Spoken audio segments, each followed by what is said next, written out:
আমাদের পরীক্ষা নিরীক্ষা নিয়ে তারা যে ছিনিমিনি খেলছে, পজিটিভ থাকলে নেগেটিভ বলছে, নেগেটিভ থাকলে পজিটিভ বলছে। হসপিটালগুলো সেরকম কোনো রিপোর্ট দিচ্ছে না, ভুল তথ্য দিয়ে আমাদেরকে আরও মৃত্যুর মুখে ঠেলে দিচ্ছে।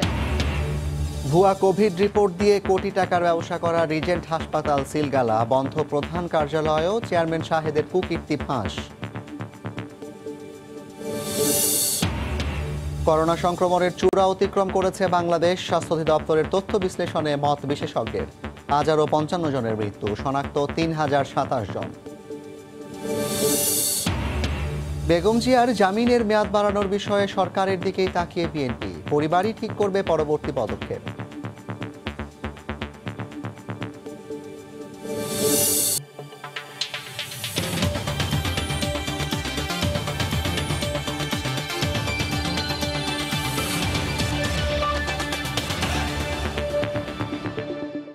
দেখছিলেন শিরোনাম। জনপদে সময়ের সঙ্গে আছি আমি জাফর সাদিক। ভুয়া কোভিড রিপোর্ট দিয়ে কোটি টাকার ব্যবসা করা রাজধানীর রিজেন্ট হাসপাতালের উত্তরা শাখা সিলগালা করা হয়েছে। মিরপুর শাখাও বন্ধের নির্দেশ দিয়েছে স্বাস্থ্য অধিদপ্তর। এদিকে অভিযান চলছে রিজেন্ট গ্রুপের প্রধান কার্যালয়ে। কোভিড পরীক্ষার জন্য নেয়া নমুনা ফেলে দেয়া হতো মন গড়া রিপোর্ট। করোনা দুর্যোগে সাধারণ মানুষকে এভাবে ঠকানোর অভিযোগে রিজেন্ট হাসপাতালের উত্তরা শাখায় ঝুলিয়ে দেয়া হয় তালা। সমস্ত মিথ্যা রিপোর্ট তৈরি করার কারণে হেড অফিসে বসে, এবং দুঃখজনক হচ্ছে এই স্যাম্পলগুলি লোকজনের বাড়িতে কালেকশন করে নিয়ে এসে এই রিজেন্ট গ্রুপের যে হেড অফিস, যেটা কিন্তু হাসপাতাল নয়, হেড অফিসে বসে এই সমস্ত স্যাম্পলগুলি রেখে দিত এবং 5-7 দিনের স্যাম্পলগুলি একসাথে করে তারা কিন্তু পরবর্তী ফেলে দিত। আমরা কিন্তু সেই স্যাম্পলগুলো পেয়েছি, একই সাথে সেই ভুয়া রিপোর্টও পেয়েছি। নানাবিধ অভিযোগের কারণে এই প্রতিষ্ঠান দুটোকে সিলগালা করা হয়েছে। র্যাবের নির্বাহী ম্যাজিস্ট্রেট আরও বলেন, রাজনৈতিক পরিচয় দিয়ে কেউ ছাড় পাবে না। রাজনৈতিক পরিচয় কারো আছে কি না সেটা দেখার বিষয় না। অপরাধী, অপরাধ যিনি করবেন তিনি অপরাধী, তার একটাই পরিচয়, তিনি অপরাধী। তিনি এই অপরাধকে আড়াল করার জন্যই তিনি রাজনৈতিক সুবিধা নিয়ে থাকেন, রাজনৈতিক ফায়দা হাসিল করার চেষ্টা করেন, রাজনৈতিক লেবাস দেওয়ার চেষ্টা করেন। এরা আসলে কোনো রাজনৈতিক কর্মী না। প্রতিষ্ঠানটির প্রধান কার্যালয়েও অভিযানে মেলে অসংখ্য অনুমোদনহীন টেস্টিং কিট আর নমুনা ফেলে দেওয়ার প্রমাণ।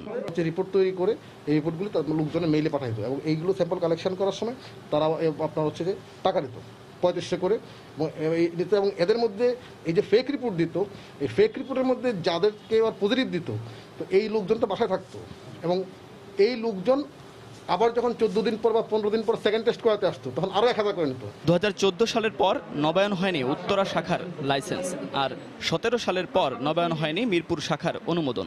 লাইসেন্স নবায়ন না হওয়ার পরও প্রতিষ্ঠানটির সঙ্গে কোভিড হাসপাতালের চুক্তি জন্ম দিয়েছে নানা প্রশ্নের। মুন্নাফ রশিদ, সময় সংবাদ, ঢাকা। বেরিয়ে আসছে রিজেন্ট গ্রুপের চেয়ারম্যান মোহাম্মদ শাহেদের জালিয়াতির চাঞ্চল্যকর সব তথ্য। নানা নামে নানা পরিচয়ে নিজেকে জাহির করে বিভিন্ন সময়ে হাতিয়ে নিয়েছেন অর্থ। কয়েক বছরেই বনে গেছেন কোটি কোটি টাকার মালিক। তার বিরুদ্ধে রাজধানীতে রয়েছে 32টি মামলা। আওয়ামী লীগ সমর্থিত একটি অঙ্গ সংগঠন মোহাম্মদ শাহেদ নামেই পরিচিতি, আসল নাম শাহেদ করিম। রিজেন্ট গ্রুপের চেয়ারম্যান তিনি। সুতরাং আমার কাছে সাতক্ষীরার এক নিম্নবিত্ত পরিবারের সন্তান শাহেদ কয়েক বছরই হয়েছেন কোটি কোটি টাকার মালিক। মিডল অফ জানুয়ারির মধ্যে আপনাকে ইলেকশন 2011 সালে ধানমন্ডিতে MLM ব্যবসা করে গ্রাহকদের 500 কোটি টাকা আত্মসাৎ করেন। তখন লোকে তাকে চিনত মেজর ইফতেখার করিম নামে। এবং এইগুলা মানার কখনো মেজর, কখনো সচিব। 1996 সালে আওয়ামী লীগ সরকারের প্রধানমন্ত্রীর APS হিসাবেও নিজের পরিচয় দিয়েছেন। মার্কেন্টাইন কোঅপারেটিভ থেকে 6 কোটি টাকা ঋণ নেওয়ার নথিতে নিজেকে অবসরপ্রাপ্ত কর্নেল হিসেবে জাহির করেন। এ বিষয়ে আদালতে 2টি মামলা চলছে এখনো। শাহেদের বিরুদ্ধে ধানমন্ডি থানায় 2টি, বরিশালে 1টি, উত্তরা থানায় 8টি মামলা সহ রাজধানীতে 32টি মামলা রয়েছে। 2009 সালের জুলাই মাসে প্রতারণার মামলায় তাকে একবার গ্রেফতারও করা হয়েছিল। যারা পাওনাদার আসতেন তাদেরকে দেখাইতো যে উনি বিভিন্ন লোকজনদের, মন্ত্রী মহোদয়দের সাথে পরিচয়, সেই ভয়ে অনেকেই টাকা চাইতে ওনার কাছে যেত না। সাংবাদিকের সাংবাদিক দেখা এগুলো করতেছে, মানুষ হয়রানি করতেছে। লগের দুটো বডিকে দেয়, মানুষের গুলি করে দিব, এগুলো ভয় ভীতি টাকা পয়সা দিতে চায় না, এগুলো করে আর কি, বুঝছেন। আইন শৃঙ্খলা বাহিনী বলছে প্রতারণা ও অর্থ আত্মসাতের অভিযোগে শাহেদ সহ 17 জনের বিরুদ্ধে মামলা হয়েছে। অবস্থান নিরূপণ সাপেক্ষেই আমরা তাকে তার গ্রেফতারের ব্যাপারে আমরা উদ্যোগ গ্রহণ করব। এছাড়াও তার বিরুদ্ধে অবৈধ সম্পদ অর্জনের অনুসন্ধান চলছে। এই যে অর্থ যে সে লাভ করেছিল বা সে আত্মসাৎ করেছিল, এই টাকাটি কোথায় গিয়েছে, কোন কোন উৎসে সে ব্যবহার করেছে এবং সেটা দেশে বাড়ি পাঠিয়েছে কিনা, এটা আমরা চেক ব্যাক করে দেখব। সোমবার রাজধানীর উত্তরা এবং মিরপুরে শাহেদের মালিকানাধীন রিজেন্ট হাসপাতালে অভিযান চালায় র্যাব। উঠে আসে অনিয়ম ও প্রতারণার নানা চিত্র। শাহরিয়ার জামান দীপ, সময় সংবাদ, ঢাকা। স্বাস্থ্য অধিদপ্তরের অনুমোদিত কোভিড হাসপাতালে নমুনা ফেলে দিয়ে ভুয়া রিপোর্ট দেওয়ার ঘটনায় জনমনে দেখা দিয়েছে ক্ষোভ আর আতঙ্ক। মন গড়া সনদ নিয়ে বিদেশে গিয়ে করোনা শনাক্ত হওয়ার মতো ঘটনাও ঘটেছে। শ্রমবাজারের মারাত্মক প্রভাব পড়ার আশঙ্কা অভিবাসন বিশেষজ্ঞদের। কোভিড-19 লক্ষণ নিয়ে নমুনা দিতে হাসপাতালগুলোতে প্রতিদিনই মানুষের দীর্ঘ সারি। লক্ষ্য একটাই, শারীরিক অবস্থার সঠিক তথ্য পাওয়া। অথচ সম্প্রতি করোনা টেস্ট নিয়ে প্রতারণার ভয়াবহ চিত্র গণমাধ্যমে উঠে আসায় ক্ষুব্ধ সাধারণ মানুষ। তারা যে ছিনিমিনি খেলছে, পজিটিভ থাকলে নেগেটিভ বলছে, নেগেটিভ থাকলে পজিটিভ বলছে, এতে আমরা অলওয়েজ ঝুঁকিপূর্ণ থেকেই যাচ্ছি। কাঙ্ক্ষিত রিপোর্ট, সেই রিপোর্টটা আমরা কোথায় গেলে পাবো, তো সেটা নিয়ে সবাই আমরা আতঙ্কিত। ভুল তথ্য দিয়ে আমাদেরকে আরো মৃত্যুর মুখে ঠেলে দিচ্ছে। মহামারীর এমন সময় কোভিড টেস্টের প্রতারণাকে মারাত্মক অপরাধ বলছেন জনস্বাস্থ্য বিশেষজ্ঞরা। এরকম হলে মানুষের আস্থা উঠে যাবে এবং আমরা সত্যিকার যে আক্রান্ত তাকে খুঁজে পাবো না। যারা এখন অভিযুক্ত হয়েছে সংক্রামক রোগ নিয়ন্ত্রণ, প্রতিরোধ ও নির্মূল আইন, এই আইনে একটা সুযোগ আছে শাস্তি দেওয়ার। বৈশ্বিক মন্দার এ সময় ভুয়া রিপোর্টের কারণে প্রবাসী শ্রমিকদের স্বাস্থ্য ঝুঁকি সহ বিদেশে বাংলাদেশের ভাবমূর্তিতে বিরূপ প্রভাব পড়ার আশঙ্কা করছেন অভিবাসন বিশেষজ্ঞরা। অভিবাসীদের ক্ষেত্রে এইটা আর একরকম হয়রানির অবস্থা তৈরি করে দেয় যে যারা গেল এখান থেকে নেগেটিভ রিপোর্টটা নিয়ে এবং বাইরের দেশে যে পজিটিভ রিপোর্টটা পেল, এবং এই অভিবাসীদের অবস্থাটা তাহলে কি দাঁড়ায়। গত 8 মার্চ দেশে সংক্রমণের পর এখন পর্যন্ত কোভিড-19 আক্রান্ত হয়েছে প্রায় 1,70,000 মানুষ। প্রাণ হারিয়েছে 2,000-এর বেশি মানুষ। মার্জিয়া মুমু, সময় সংবাদ, ঢাকা। জনপদের সময় আরও থাকছে। সিকিউরিটিজ কোম্পানির নামে স্বামী স্ত্রী লোপাট করেছেন শত কোটি টাকা। পথে বসেছেন 22,000 ক্ষুদ্র বিনিয়োগকারী। ডিবির হাতে গ্রেফতার।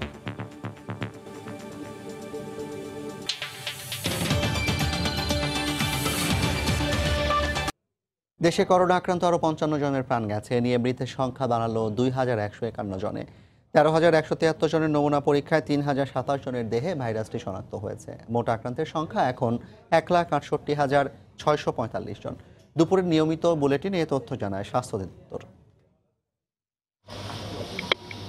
বাংলাদেশের মতো ঘনবসতিপূর্ণ দেশে সংক্রমণের ঝুঁকি এমনিতেই বেশি। মঙ্গলবার জানা গেল নতুন করে ভাইরাসটি শনাক্ত হয়েছে 3,027 জনের দেহে। আবারও মৃতের সংখ্যা অর্ধশতাধিক। গত 24 ঘন্টায় যা নমুনা পরীক্ষা হয়েছে তাতে শনাক্ত হয়েছে 3,027 জন এবং এ পর্যন্ত শনাক্ত 1,68,645 জন। 24 ঘন্টা শনাক্তের হার 22.98%। 24 ঘন্টায় সুস্থ হয়েছেন 1,953 জন এবং এ পর্যন্ত 78,102 জন। 24 ঘন্টায় মৃত্যুবরণ করেছেন 55 জন এবং এ পর্যন্ত 2,151 জন। শনাক্ত বিবেচনায় মৃত্যুর হার 1.28%। সবশেষ একদিনে মৃতদের 46 জনই 50 এ পর্যন্ত মারা যাওয়াদের 51%-এরও বেশি ঢাকা বিভাগের বাসিন্দা। স্বাস্থ্যকর জীবনযাপনে রোগ প্রতিরোধ বৃদ্ধি সহ দেহের সকল কার্যক্রম বেশি ভালোভাবে চলমান হয়। স্বাস্থ্যকর জীবনযাপনের অর্থ যথেষ্ট পরিমাণে তাজা ফল, শাকসবজি সহ অন্যান্য পুষ্টিকর খাদ্য গ্রহণ, যেমন বনজ, প্রাণীজ আমিষ গ্রহণ করা, পর্যাপ্ত পানি পান করা, ধূমপান ও সকল প্রকার তামাক ও তামাকজাত পণ্য এবং মাদক পরিহার করা। পরিবর্তিত বাস্তবতায় স্বাস্থ্যবিধি মেনে চলার তাগিদ দেওয়া হয় বুলেটিনে। আতিকুর রহমান তমাল, সময় সংবাদ, ঢাকা। করোনার সবশেষ পরিস্থিতি নিয়ে স্বাস্থ্য অধিদপ্তরের বুলেটিন বিশ্লেষণ করেছেন রিপোর্টার এহসান জুয়েল। গত 24 ঘন্টায় নমুনা পরীক্ষা হয়েছে 13,173। মোট আক্রান্ত সেখানে পাওয়া গেছে 3,027। গত 24 ঘন্টায় মৃত্যুবরণ করেছেন 55 জন আর সুস্থ হয়েছেন 1,953 জন। আমরা যদি মোট নমুনা পরীক্ষার তুলনায় কতজন শনাক্ত হচ্ছেন সেই সংখ্যাটা দেখতে যাই, সে হারে আমরা দেখব গত কিছুদিন ধরেই এই সংখ্যাটা 20-এর কাছাকাছি ছিল, তবে সাম্প্রতিক সময়ে পরীক্ষার তুলনায় শনাক্তের সংখ্যাটা বাড়ছে। অর্থাৎ এই সাম্প্রতিক সময়ে সেটি 22-এর কাছাকাছি হয়েছে এবং গত 24 ঘন্টায় আমরা পেয়েছি 22.98%। আমরা এরপর দেখে আসতে চাই দেশে সবচেয়ে বেশি আক্রান্ত হয়েছে কোন কোন জেলা। এরকম 60টি জেলার তুলনা যদি আমরা করি তবে আমরা দেখব সবচেয়ে বেশি আক্রান্ত হয়েছে দেশে চট্টগ্রামে। সেখানে বর্তমানে আক্রান্তের সংখ্যা 9,888। এরপরে নারায়ণগঞ্জ, কুমিল্লা, গাজীপুর, ঢাকা, বগুড়া ও সিলেট। এখন পর্যন্ত ঢাকায় আক্রান্তের সংখ্যা বিবেচনায় সবচেয়ে বেশি আক্রান্ত আছে মিরপুরে। মিরপুরে এখন পর্যন্ত আক্রান্ত হয়েছে 1415 জন, উত্তরাতে 716 জন, মোহাম্মদপুরে 641 জন, মোয়াখালীতে 577 জন, যাত্রাবাড়িতে 547 জন, মুগদাতে 522 জন, ধানমন্ডিতে 512 জন। অধিদপ্তরের আজকের ব্রিফিংয়ে বলা হয়েছে যে সারা দেশে টিকা দেওয়া কার্যক্রম অব্যাহত আছে, তাই মহিলারা টিটি টিকা এবং শিশুদের জন্য যে প্রয়োজনীয় টিকা সেটি খুব স্বাভাবিকভাবে তারা নিতে পারবেন। বিএনপি চেয়ারপারসন বেগম খালেদা জিয়ার জামিনের মেয়াদ বাড়ানোর বিষয়ে সরকারের দিকেই তাকিয়ে আছে দলটি। তবে এক্ষেত্রে পরিবারের মতামতকেই প্রাধান্য দিতে চান তারা। এদিকে এখনই কিছু বলতে চাচ্ছেন না সাবেক প্রধানমন্ত্রীর ভাই ও বোন। এমআর আমিনের রিপোর্ট। রাজনৈতিক ও আইনিভাবে ব্যর্থ হওয়ায় পরিবারের আবেদনে 6 মাসের জন্য মুক্ত হন বিএনপি চেয়ারপারসন বেগম খালেদা জিয়া। এরই মধ্যে মুক্তির মেয়াদ শেষ হয়েছে 3.5 মাস।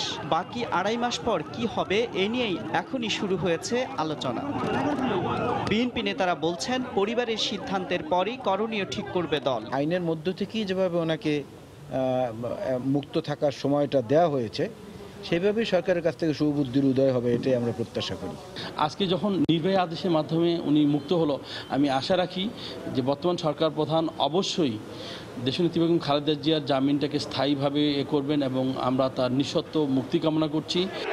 বেগম জিয়ার মুক্তির জন্য এর আগে সরকারের দ্বারস্থ হয়েছিলেন বোন সেলিমা ইসলাম ও ভাই শামীম ইস্কান্দার। দেখা করেছিলেন প্রধানমন্ত্রীর সঙ্গে, কিন্তু এবার মুক্তির মেয়াদ বাড়ানোর আবেদনের বিষয়ে কোনো মন্তব্য করতে চাননি তারা। বড় যেহেতু দায়িত্ব ছিল ওটাই নিয়ে আসা, সে অসুস্থ ছিল, সেই জন্য আমি করেছি, আমার দায়িত্বটুকু আমি পালন করেছি। কার সাথে ডিসকাস করবে, কি করবে, আমি এগুলোর সম্বন্ধে কিছু বলতে পারবো না। জামিনের বিষয়ে যাতে আরো দীর্ঘায়িত হয়, সেক্ষেত্রে কি আপনাদের কোনো উদ্যোগ বা আবেদন কোনো কিছু থাকবে? আমি আপনাকে বললেই আপনি এটা করে দেবেন, কিছু বলতেছেন না। যদিও মুক্তির মেয়াদ শেষ হওয়ার আগেই মেয়াদ বৃদ্ধি ও মুক্তির শর্ত শিথিলের আবেদন করা হবে বলে জানিয়েছেন বিএনপির একটি সূত্র। এমআর আমিন, সময় সংবাদ, ঢাকা। জনপদের সময় আরো থাকছে।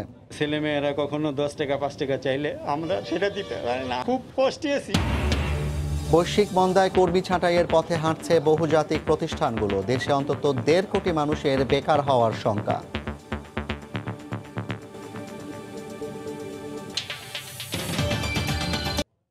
কাজের লোক সেজে বাসায় আসা যাওয়ার মাধ্যমে জেনে নেওয়া হতো সব তথ্য। এরপর ছক কাটা হতো ডাকাতির। গাজীপুরের বাঘলবাড়িতে এমন ঘটনায় জড়িত 6 ডাকাতকে পুলিশ গ্রেফতার করলেও স্থানীয়দের মাঝে বিরাজ করছে আতঙ্ক। তবে আইনশৃঙ্খলা রক্ষা বাহিনী বলছে বাকি অপরাধীদের গ্রেফতারে অভিযান চলছে। রাজিবুল হাসানের রিপোর্ট। সিসিটিভির ফুটেজে দেখা যায় গভীর রাতে মুখোশ পরা ডাকাত দল ডাকাতির পর অধ্যাপকের বাসা থেকে বের হচ্ছে। গত 24 জুন রাতে বাসার সামনে ও পিছন দিক দিয়ে দুটি গ্রুপে ডাকাতরা জানালার গ্রিল কেটে ঘরে ঢুকে পরে পরিবারের 3 শিশু ও 2 নারীকে অস্ত্রের মুখে জিম্মি করে লুট করে নিয়ে যায় নগদ অর্থ, স্বর্ণালঙ্কার সহ মূল্যবান মালামাল। অধ্যাপক অজ্ঞাত 7-8 জনকে আসামি করে থানায় মামলা দায়ের করলে পুলিশ সিসি ক্যামেরার ফুটেজ বিশ্লেষণ করে একে একে 6 ডাকাতকে গ্রেপ্তার করে। তাদের দেয়া তথ্যের ভিত্তিতে জহিরের বাসার সেপটিক ট্যাঙ্কের ভেতর থেকে লুট হওয়া কিছু স্বর্ণালঙ্কার ও আরেকজন সুলতানের বাড়ি থেকে 2টি মোবাইল ফোন উদ্ধার করে পুলিশ। ছুরি ধরে ধাক্কা দিয়ে ওই ইয়ার উপরে বসাই দিচ্ছে। রাত্রে ঘুমাইতেই পারে না, মনে হয় কি ওরা সামনে রয়েছে বা কিংবা আসতেছে। পুলিশ বলছে এই ঘটনার সঙ্গে জড়িত অন্য আসামিদের ধরতে অভিযান চলছে। 10 জন ডাকাত এই ঘটনা সংঘটিত করেছে। এর মধ্যে 10 জনের মধ্যে আমরা 6 জনকে গ্রেপ্তার করতে সক্ষম হয়েছি, আর বাকি 4 জনকে গ্রেপ্তারের প্রক্রিয়া চলতেছে। প্রায় 15 লাখ টাকা স্বর্ণালঙ্কার ও নগদ অর্থ লুট হলেও এই পর্যন্ত 5 লাখ টাকার মালামাল উদ্ধার করেছে পুলিশ। রাজিবুল হাসান, সময় সংবাদ, গাজীপুর। ব্রোকারেজ হাউস খুলে 22,000 ক্ষুদ্র বিনিয়োগকারীর 100 কোটি টাকা হাতিয়ে নিয়েছে এক দম্পতি। তাদের গ্রেফতারের পর গোয়েন্দা পুলিশের কাছে প্রাথমিক জিজ্ঞাসাবাদে প্রতারণার কথা স্বীকারও করেছেন। সকালে রাজধানীর মিন্টো রোডে ডিবি কার্যালয়ে প্রেস ব্রিফিংয়ে তথ্য জানানো হয়। Crest security limited Dhaka stock এক্সচেঞ্জে নিবন্ধিত ব্রোকারেজ হাউস, যেটি পরিচালনা করতেন মোহাম্মদ শহীদুল্লাহ ও নিপা সুলতানা নূপুর দম্পতি। এই ব্রোকারেজ হাউসে 22,000 ক্ষুদ্র বিনিয়োগকারী শেয়ার কেনা বেচার জন্য প্রায় 100 কোটি টাকা বিনিয়োগ করে। এর মধ্যে 18 কোটি টাকা শহীদুল্লাহ নূপুর দম্পতি অন্য অ্যাকাউন্টে সরিয়ে নেয় আর 30 কোটি টাকা লভ্যাংশ দেওয়ার কথা বলে আত্মসাৎ করে। গ্রাহকদের অভিযোগে আত্মগোপনে থাকা এই দম্পতিকে সোমবার নোয়াখালী থেকে গ্রেফতার করে গোয়েন্দা পুলিশ। জিজ্ঞাসাবাদে প্রাথমিকভাবে যেটা জানা গিয়েছে যে উনি এই টাকাটা আত্মসাতের জন্য এখান থেকে উঠিয়ে নিয়েছে এবং 22,000 বিনিয়োগকারীর যে বিনিয়োগ আছে সেটাও ঝুঁকির মধ্যে ফেলে দিয়েছে। আত্মসাৎ করা অর্থ ফেরত পেতে তদন্ত চালাচ্ছে ডিবি পুলিশ। আমরা সবগুলো মামলা তদন্ত করব, তদন্ত করে আমরা security exchange commission, Dhaka stock exchange ওনাদের মাধ্যমে আমরা জানবো যে কি কি অ্যানোমালিজ এখানে আছে, তারপর তাদের বিরুদ্ধে প্রকৃত আইনানুগ ব্যবস্থা নেব। এই ঘটনায় প্রতারক শহীদুল্লাহ নূপুর দম্পতির এক সহযোগীকেও গ্রেফতার করেছে বলেও জানায় গোয়েন্দা পুলিশ। মৌসুম ইসলাম, সময় সংবাদ, ঢাকা। করোনার ধাক্কায় টালমাটাল দেশের চাকরির বাজার। বৈশ্বিক মন্দায় কর্মী ছাঁটাইকে উপায় হিসেবে দেখছে বহুজাতিক ও আন্তর্জাতিক প্রতিষ্ঠানগুলো। এতে আঞ্চলিক অফিসে কর্মরতরাও চাকরি হারাচ্ছেন। বিশেষজ্ঞরা বলছেন, এই অস্থিরতার প্রভাবে বেশি ভুগবে রেমিটেন্স ও রপ্তানি নির্ভর দেশগুলোর অর্থনীতি।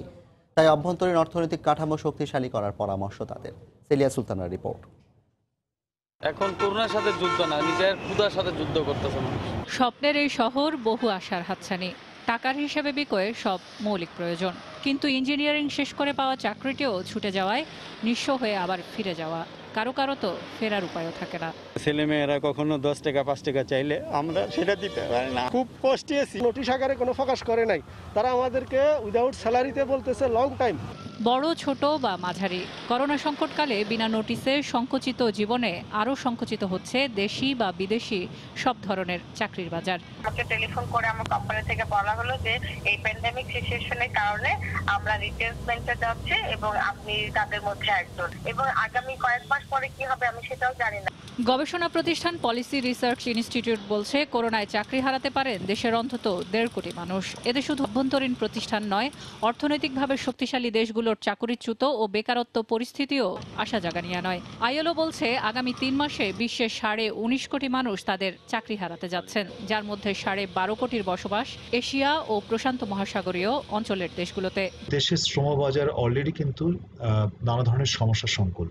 আমরা জানি শ্রমবাজারে 85%-এর বেশি তারা আছে অনানুষ্ঠানিক খাতে, এবং বাইরে থেকে এই শ্রমিকরা যদি ফিরে এসে এই শ্রমবাজারে জয়েন করে তাহলে কিন্তু শ্রমবাজারের উপর একটা অতিরিক্ত চাপ আসবে। বিশ্ববাজারের অর্থনৈতিক মন্দা কাটাতে প্রতিষ্ঠানগুলো কর্মী ছাঁটাইকেই একমাত্র প্রতিরক্ষা নীতি হিসেবে নিচ্ছে। ফলে গবেষণা প্রতিষ্ঠানগুলো বলছে, এই বেকারত্ব বাড়ার সাথে সাথে সবচেয়ে বেশি হুমকির মুখে পড়বে রপ্তানি এবং শ্রম রপ্তানি নির্ভর অর্থনৈতিক দেশগুলো। বৈদেশিক বাণিজ্যমুখী যে আমাদের দৃষ্টিভঙ্গি আছে তার সাথে দেশের ভেতরের যে চাহিদা তাকে মাথায় রেখে এটা একটা অর্থনৈতিক পরিকল্পনাকে এখন একটা সামঞ্জস্যপূর্ণ বা ভারসাম্য তৈরি করার সুযোগ আছে। এই চ্যালেঞ্জকে মোকাবেলা করবার জন্য দীর্ঘমেয়াদে আমাদের আসলে অর্থনীতিকে বহুমুখীকরণ করা দরকার। গবেষণা প্রতিষ্ঠানগুলোর মতে 160 কোটি অস্থায়ী কর্মী ভয়াবহ ক্ষতির মুখে পড়বে। বছরের দ্বিতীয় ভাগে এই ক্ষতির পরিমাণ দাঁড়াবে 30 কোটি 50 লাখ ফুল টাইম চাকরির সমান। সেলিয়া সুলতানা, সময় সংবাদ, ঢাকা। সাংবিধানিক বাধ্যবাধকতার কারণে করোনা মহামারীর মধ্যেও বগুড়া 6 এবং যশোর 1 আসনের উপনির্বাচনের তারিখ ঘোষণা করেছে নির্বাচন কমিশন। ইসি সচিবের অজুহাত, এ বিষয়ে রাষ্ট্রপতির হস্তক্ষেপ জরুরি ছিল, কিন্তু আইন মন্ত্রণালয় থেকে পাওয়া যায় নেতিবাচক সাড়া। তবে দুর্যোগকালে নির্বাচনের আয়োজন করাকে অযৌক্তিক বলছেন বিশ্লেষকরা। আরও জানাচ্ছেন বেলায়েত হোসাইন। করোনা মহামারী যখন দেশে কেবল প্রবেশ করলো, আক্রান্তের সংখ্যাও ছিল হাতে গোনা। তখন ঢাকা 10 আসনে উপনির্বাচনের আয়োজন করে তোপের মুখে পড়েছিল নির্বাচন কমিশন। নানা মহলের সমালোচনায় চট্টগ্রাম সিটি নির্বাচন ও বেশ কয়েকটি আসনের উপনির্বাচন থেকে সরে আসতে বাধ্য হয়েছিল ইসি। এখন দেশে আক্রান্তের সংখ্যা 2 লাখ ছুঁই। এই মহামারীর মধ্যেই আবারও বগুড়া 6 এবং যশোর 1 আসনে 14 জুলাই ভোটের তারিখ ঘোষণা করে দেয় নির্বাচন কমিশন। কেউ যদি 2 ভোট পায় আর কেউ যদি 1 ভোট পায় তাহলে 2 ভোট পেয়ে জিতে যাবে। অতএব এটা সাংবিধানিক ধারাবাহিকতা রাখার জন্যই নির্বাচনটা করতে হচ্ছে। সংবিধান বলছে, নির্ধারিত 90 দিনের পর দুর্যোগকালীন আরও 90 দিন বাড়াতে পারেন প্রধান নির্বাচন কমিশনার। সেই সময়সীমাও পার হয়ে গেলে রাষ্ট্রপতি কিংবা আদালতের হস্তক্ষেপে নির্বাচন স্থগিত করে রাখা যায়। এক্ষেত্রে ইতিবাচক সাড়া পাওয়া যায়নি বলে দাবি কমিশন সচিবের। মহান রাষ্ট্রপতির সাথে আমাদের মাননীয় প্রধান নির্বাচন কমিশনার দেখা করেছিলেন। তাহলে মহান রাষ্ট্রপতি বললেন, ঠিক আছে, আপনারা এটা ফরমাল প্রস্তাব দেন। আমরা দিয়ে দিয়েছি আইন মন্ত্রণালয় এটা কথা বলা বলে তারা ওই কথাই আমাদের সাংবিধানিক একটা শূন্যতা দেখা দিবে এবং ভবিষ্যতে এগুলো নিয়ে আরও জটিলতার সৃষ্টি হতে পারে। এই জন্য নির্বাচন করতে হবে। তবে নির্বাচন বিশ্লেষকদের মতে এই দুর্যোগে নির্বাচনের আয়োজন করার দায় কমিশনের উপরই বর্তায়। ইলেকশন এটা অপরিহার্য হয়ে পড়ে না, কারণ জননিরাপত্তা এবং জনস্বাস্থ্য এটা অনেক বেশি ইম্পর্টেন্ট হয়ে যায়। কোর্টকে জানাবে অথবা রাষ্ট্রপতিকে জানাবে, তখন এটা নির্দেশনা আসবে। কিন্তু তারা যদি বলতে আবার সব বাধ্যতা আমাকে না বললে আমি তাই যাবো, এটা তো কোনো কথা হয় না ভাই। এন্টায়ার রেসপন্সিবল ইলেকশন কমিশন, সিদ্ধান্তের দায়। করোনার কারণে চট্টগ্রাম সিটি সহ আটকে থাকা স্থানীয় সরকারের প্রায় 200 পরিষদের নির্বাচন সহসাই আয়োজন করা হবে না বলেও জানিয়েছেন কমিশন সচিব। বেলায়েত হোসাইন, সময় সংবাদ, ঢাকা। রংপুরে হিউম্যান কেয়ার নামে অনুমোদনহীন একটি ডায়াগনস্টিক সেন্টার থেকে এক ভুয়া চিকিৎসক প্রতিষ্ঠানের মালিক সহ প্রতারক চক্রের 7 জনকে গ্রেফতার করেছে পুলিশ। নিজের নামের সঙ্গে MBBS ও FCPS ডিগ্রিধারী সাইনবোর্ড লিখে মোতালেব হোসেন নামের ওই ব্যক্তি দীর্ঘদিন ধরে প্রতারণা করে আসছিল। শাকিল মাহমুদের ক্যামেরায় রতন সরকারের রিপোর্ট। ভুয়া ডায়াগনস্টিক সেন্টারের চিকিৎসকও ভুয়া, সব মিলিয়ে চিকিৎসা নিয়ে প্রতারণার বিরাট ফাঁদ। রংপুরে দীর্ঘদিন ধরে বিভিন্ন এলাকায় চক্রটি সক্রিয় থাকলেও ধরাছোঁয়ার বাইরে ছিল এতদিন। করোনা মহামারীতে এই রোগেরও চিকিৎসা করছিল ভুয়া ডাক্তার। সোমবার রংপুর নগরীর জেল রোডে অভিযান চালিয়ে রোগী দেখার সময় ভুয়া ডাক্তার মোতালেব হোসেন রিপন, ল্যাবের মালিক মোস্তফা কামাল, ম্যানেজার তৌহিদ সহ চক্রের 7 সদস্যকে গ্রেফতার করে পুলিশ। দালাল আনিয়ে আর কি ভুয়া ডাক্তারের কাছে ট্রিটমেন্ট করায়, যে ট্রিটমেন্টটা আমাদের কাজে লাগে না। আমরা তো গ্রাম থেকে আসি, আমরা তো ডাক্তার বুঝি না কোনটা ভুয়া আর কোনটা সঠিক।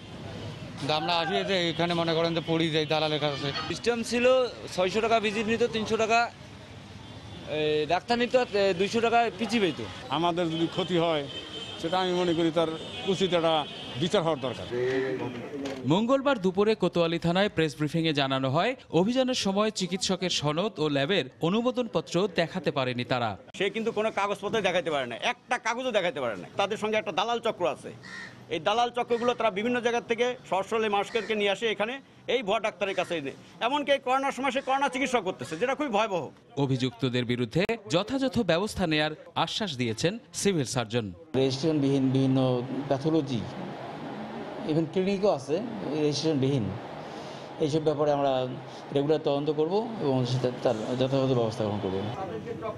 এ ধরনের আর কোনো প্রতিষ্ঠান থাকলে সেগুলো বন্ধ করা হবে বলে জানান সিভিল সার্জন। রতন সরকার, সময় সংবাদ, রংপুর। দেশের বিভিন্ন স্থানে নদ নদীর পানি নামতে থাকায় ভেসে উঠছে ক্ষয়ক্ষতির চিহ্ন। পানিতে তলিয়ে নষ্ট হয়ে গেছে হাজার হাজার হেক্টর জমির ফসল, ভেঙেছে ঘরবাড়ি, রাস্তাঘাট। জেলা প্রতিনিধিদের পাঠানো তথ্য, ছবি নিয়ে রিপোর্ট। মুন্সিগঞ্জে পদ্মার প্রবল স্রোতে রাস্তা ভেঙে এভাবেই হু হু করে ঢুকছে পানি। দিঘির পাড় ছাড়াও প্লাবিত বাইনখাড়া, আদাবাড়ি সহ আশপাশের এলাকা। রোববার মুন্সিগঞ্জের দিঘির পাড় টঙ্গিবাড়ি ঢাকা সড়কের 30 ফুট অংশ পদ্মায় বিলীন হয়ে যায়। স্রোতের তোড়ে ভাঙন অব্যাহত রয়েছে। এখনও ঢাকার সঙ্গে সরাসরি যুক্ত সড়কটির সংস্কার না হওয়ায় ক্ষোভ জানান স্থানীয়রা। রাস্তা ভেঙে যেতেছে, অনেক কষ্ট হইতেছে। এই যে গাড়ি 2 পাল্লা গাড়ি পাল্টা হেলাম, ঠিক আছে, এপার থেকে ওই পার হসপিটালে পর্যন্ত লোক দিতে পারে না। আর এরা যত দ্রুতভাবে তাড়াতাড়ি করাটাই আমাদের জন্য মঙ্গল। চাঁদপুর শহরের পুরানবাজার হরিসভা এলাকায় ভাঙনে বিলীন হয়েছে 50টি বসতবাড়ি। হুমকির মুখে আরো 2 শতাধিক বাড়ি। প্রায় 93,000 বালির বস্তা ফেলে তীর রক্ষার চেষ্টা করছে পানি উন্নয়ন বোর্ড। গত বছর থেকে ভাঙাটা পকড় টাকা ধারণ করেছে। প্রায় 375 মিটারের জায়গার একটা কাজ চলমান আছে। নীলফামারীতেও ভাঙনে দিশাহারা মানুষ। ঘরবাড়ি ফেলে নিরাপদ আশ্রয়ের জন্য ছুটছেন অনেকে। এদিকে মানিকগঞ্জের হরিরামপুর, শিবালয়, দৌলতপুর ও ঘিওরে এখনও পানিতে ডুবে আছে বিভিন্ন এলাকা। পানিবন্দী 6টি ইউনিয়নের 33টি গ্রামের 30,000 মানুষ। ব্রহ্মপুত্র নদের পানি বাড়ায় নতুন করে প্লাবিত হয়েছে জামালপুরের কয়েকটি গ্রাম। এছাড়া কুড়িগ্রাম, সিরাজগঞ্জ, গাইবান্ধা সহ দেশের বিভিন্ন এলাকায় বন্যায় বিপর্যস্ত সাধারণ মানুষ। বিশুদ্ধ পানি আর খাবারের সংকট দিন দিন তীব্র হচ্ছে। ফারিয়া ফারজানা, সময় সংবাদ। কারণ না জানিয়ে শেষ হলো বুড়িগঙ্গায় সাম্প্রতিক লঞ্চডুবির ঘটনায় তদন্ত প্রতিবেদন প্রকাশের সংবাদ সম্মেলন। দুপুরে সচিবালয় নৌপরিবহন প্রতিমন্ত্রী খালিদ মাহমুদ চৌধুরী সাংবাদিকদের বলেন, মামলার তদন্তের স্বার্থে দুর্ঘটনার কারণ জানানো যাচ্ছে না। দুর্ঘটনায় কেন্দ্র করে আইন শৃঙ্খলা রক্ষাকারী বাহিনীর পক্ষ থেকে একটা মামলা রুজু করা হয়েছে। মূল তদন্ত যেটা হচ্ছে আইনি প্রক্রিয়ার জন্য, সেই তদন্তটা যেন কোনোভাবে বিঘ্নিত না হয়, সেই কারণে আমরা এই জায়গাটা আমরা জনসমক্ষে প্রকাশ করছি না। ফিটনেসের ব্যাপারে আমরা খুবই এখন সিরিয়াস। যদি তদন্তের মধ্যে বেরিয়ে আসে এটা 302 ধারায় অন্তর্ভুক্ত করার মতো, ডেফিনেটলি সেটা 302 ধারাই হবে। এসব নিহত হয়েছে তাদের পরিবাররা যেন স্বস্তি পায়, যেন একটা আইনি বিচার পায়, সেই ব্যবস্থাও হবে। পাশাপাশি যে সুপারিশগুলো দ্রুত যেগুলো সমাধান করার জন্য সেটা আমরা দ্রুত সমাধান করব। আসন্ন ঈদ উপলক্ষে রেলপথে কোরবানির পশু পরিবহন করা হবে বলে জানিয়েছেন রেলপথ মন্ত্রী। দুপুরে তার কার্যালয়ে সংবাদ সম্মেলনে মন্ত্রী বলেন, সারা দেশ থেকে ঢাকা ও চট্টগ্রামে পশু আনার পরিকল্পনার অংশ হিসেবে এই উদ্যোগ নেওয়া হয়েছে। এতে প্রাথমিকভাবে দেশের উত্তর ও পশ্চিমাঞ্চল থেকে পশু আনা নেওয়া করা হবে। মিটার গেজে আমরা একটা ওয়াগনের মধ্যে সর্বোচ্চ 16টি গরু পরিবহন করতে পারবো। ব্রড গেজ হলে সেখানে 20 থেকে 21টি। কোন কোন জায়গায় কোন স্টেশন থেকে চাহিদাটা আসে, কি ধরনের, এটার উপরে নির্ভর করে আমরা আমাদের ট্রেনগুলো আমরা পরিচালনা করব। কালকে থেকে যদি মনে করে যে আমাদের 500 গরু অমুক জায়গায় তারা পরিবহন করতে পারবে, তারা রেডি হলে আমরা ট্রেন দিয়ে পরিবহন করে দেবো, কোনো অসুবিধা নেই। জানিয়ে দিচ্ছি জনপদের সময় শিরোনামগুলো। আমাদের পরীক্ষা নিরীক্ষা নিয়ে তারা যে ছিনিমিনি খেলছে, পজিটিভ থাকলে নেগেটিভ বলছে, নেগেটিভ থাকলে পজিটিভ বলছে। হসপিটালগুলো সেরকম কোনো রিপোর্ট দিচ্ছে না, ভুল তথ্য দিয়ে আমাদেরকে আরো মৃত্যুর মুখে ঠেলে দিচ্ছে। ভুয়া কোভিড রিপোর্ট দিয়ে কোটি টাকার ব্যবসা করা রিজেন্ট হাসপাতাল সিলগালা, বন্ধ প্রধান কার্যালয়ও চেয়ারম্যান শাহেদের কুকীর্তি ফাঁস। করোনা সংক্রমণের চূড়া অতিক্রম করেছে বাংলাদেশ। স্বাস্থ্য অধিদপ্তরের তথ্য বিশ্লেষণে মত বিশেষজ্ঞের, আজ আরও 55 জনের মৃত্যু, শনাক্ত 3027 জন। বেগম জিয়ার জামিনের মেয়াদ বাড়ানোর বিষয়ে সরকারের দিকেই তাকিয়ে বিএনপি, পরিবারই ঠিক করবে পরবর্তী পদক্ষেপ।